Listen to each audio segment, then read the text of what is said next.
Lantas siapa yang harus bertanggung jawab atas kerusakan lingkungan di Aceh, Sumatera Utara, dan Sumatera Barat? Kita sudah bersama dengan anggota Komisi 4 DPR fraksi PKS Johan Rohisihan. Selamat pagi Pak Johan.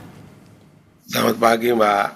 Pak Johan, tadi jelas Ketua Komisi 4 Titik Soeharto minta tegas tegakkan hukum untuk mereka yang melakukan deforestasi sehingga memicu bencana ini. Potensi pelanggaran yang akan ditemui seperti apa Pak? Itu yang coba kita minta didalami ya, karena pengakuan dari Pak Menteri kan satu jengkal pun saya tidak pernah memberikan izin pada daerah terdampak Sumut, Sumbar maupun Aceh. Pertanyaannya kan siapa yang memberikan izin? Nah itulah kenapa kemarin ketika rapat kerja itu saya secara pribadi meminta Pak Menhut agar membuka datanya secara terang benderang. Ya, kalau Pak Menteri bukan yang tanda tangan, lantas siapa gitu? Kalau di zamannya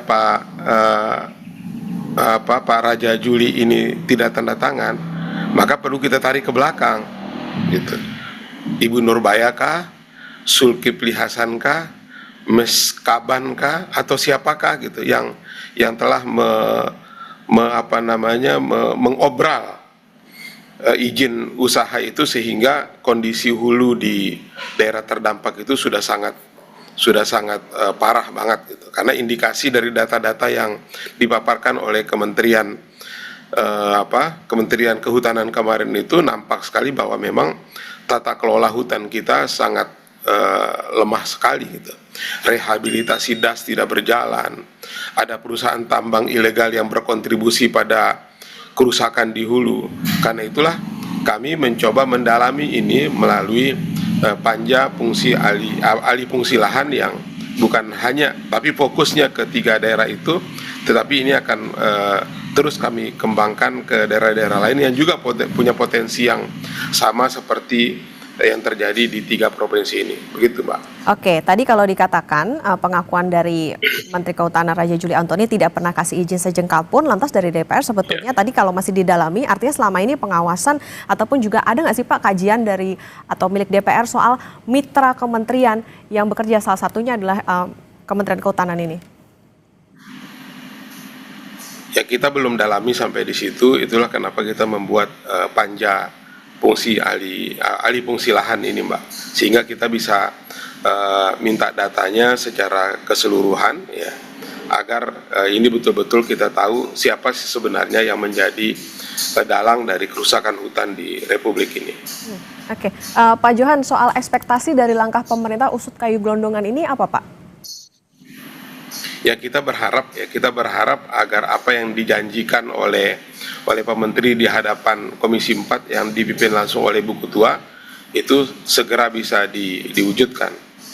Karena terus terang kemarin itu kami semua anggota Komisi 4 itu bersepakat dan memahami, baru kali ini kami melihat Ibu Ketua Komisi itu marah, geram dan dengan segala perasaannya baik sebagai ketua maupun sebagai ibu, beliau menampakkan kemarahan yang luar biasa. Karena itu kami sebagai anggota dan tentu sebagai rakyat yang memiliki empati terhadap musibah itu, kami tidak akan main-main untuk mengawal ini, sehingga apa yang menjadi janji menteri dan harapan Ibu Ketua dan tentu semua anggota Komisi 4 bisa kita wujudkan secara cepat, ya, terencana dan terjadwal gitu. Oke, Pak Johan, ini kan panja alih fungsi lahan, goals-nya nantinya akan seperti apa? Rekomendasikah? Kemudian juga jika ditemukan adanya pelanggaran, seberat apa nanti pidananya supaya bisa memberikan efek jera? Ya tergantung temuannya nanti, Pak. Kalau misalnya kami menemukan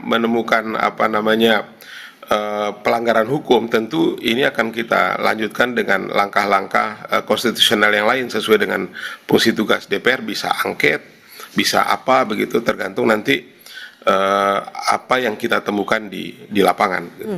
Oke, sesuai nanti bagaimana temuan dan juga pendalaman dari Komisi 4. Lantas Pak, soal ini Pak, ada desakan soal Menhut ini mundur. Ini ada suara-suara seperti ini di Komisi 4. Ini seperti apa Pak? Ya, kemarin ada yang vulgar menyampaikan Anda tidak mengetahui tentang persoalan kehutanan, sebaiknya Anda mundur. Ada teman juga yang memberikan contoh pada kasus yang sama banjir di Filipina, sebagai bentuk pertanggungjawabannya Menteri mundur. Itu ada yang menyampaikan secara vulgar, ada yang menyampaikan secara halus gitu. Termasuk saya juga, ketika Pak Menteri menyatakan ketika pertama saya dilantik, saya diberikan tugas dua oleh Pak Presiden, kata beliau. Yang pertama, Pak Menteri tolong jaga hutan. Maka saya bertanya, apakah Pak Menteri sudah menjaga hutan? Apakah Pak Menteri sudah merasa menjaga hutan? Dan bagaimana kemampuan Anda untuk menjaga hutan selama 5 tahun dengan kondisi seperti ini? Nah, kira-kira seperti. Jadi suasana rapat kemarin itu nampaknya semangat teman-teman itu sama gitu, bahwa kita ini semua berempati, semua kita itu merasa sedih dengan kondisi seperti ini. Mudah-mudahan ya ke depan bisa kita atur kelolanya secara baik. Tentu dimulai dari terbukanya data yang baik. Makanya salah satu rekomendasinya adalah kita meminta dan mungkin akan mendukung ketika kita menyiapkan satu alat kontrol berbasis teknologi, agar kemudian itu bisa kita pantau secara bersama-sama, baik oleh kementerian maupun oleh kami di Komisi 4, begitu Mbak. Oke, berarti begini Pak, karena adanya beberapa yang mendesak begitu, Menteri juga harus tahu soal apa yang dikerjakan, desakan mundur, bertanggung jawab. Artinya begini, ada yang melihat bahwa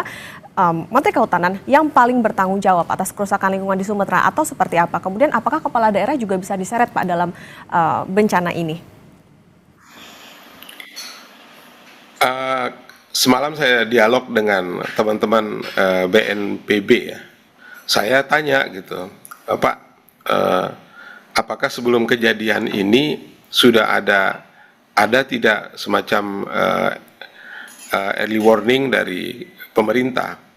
BNPB menjelaskan kepada kami bahwa kami sudah menyampaikan peringatan dini itu hari -8, -6, -4, bahkan sampai -2, H-2 gitu dari kejadian itu. Tetapi memang tidak ada pihak-pihak, baik itu pemerintah pusat, pemerintah provinsi maupun pemerintah kabupaten, yang menanggapi itu dengan aksi dini. Nah, ini kan jadi satu soal sendiri ya, bahwa terjadi kerusakan hutan dan itu menjadi tanggung jawab dari Kementerian Kehutanan, itu satu hal, ya kan. Pada hal lain terkait dengan bencana ini, ada juga AB-nya pemerintah atas peringatan dini dari Badan Nasional Penanggulangan Bencana atas kejadian ini. Nah, ini kan harus kita timbang juga secara baik gitu. Nah, Menteri Perkehutanannya pun kita lihat gitu. Betul tidak Raja Juli ini selama memimpin tidak menandatangani itu, kan itu pernyataan di depan kita yang perlu kita buktikan. Kalau ternyata itu terbukti, mari kita tarik ke belakang gitu loh. Zaman Ibu, karena itu perlu juga lembaga DPR mungkin secara kelembagaan utuh gitu, bukan hanya dari Komisi 4 ya, mendesak Presiden untuk melakukan menggelar rapat kabinet khusus misalnya itu untuk memanggil para menteri-menteri ini, baik yang sekarang, sebelumnya, ataupun yang lain gitu. Nah, karena kan persoalan banjir kemarin itu, pertama tingginya curah hujan, yang kedua diperparah dengan rusaknya kondisi hulu kita di hutan itu. Nah, sehingga ketika curah hujan tinggi diperparah dengan kondisi hulu yang tidak memungkinkan rezim air itu dikelola dengan baik, dengan fungsi hutan yang baik, maka terjadilah longsor, terjadilah banjir bandang yang membawa kayu dan lain sebagainya. Jadi begitu. Oke, baik Pak Johan, tentu kita tunggu bagaimana nanti hasil dari panja alih fungsi lahan, termasuk juga saat ini yang dibutuhkan tidak hanya soal bagaimana penanganan, tapi juga penegakan hukum terhadap pihak yang terlibat ataupun juga bertanggung jawab. Terima kasih anggota Komisi 4 DPR fraksi PKS Johan Rosian sudah bersama di Sapa Indonesia Pagi. Sehat selalu Pak Johan.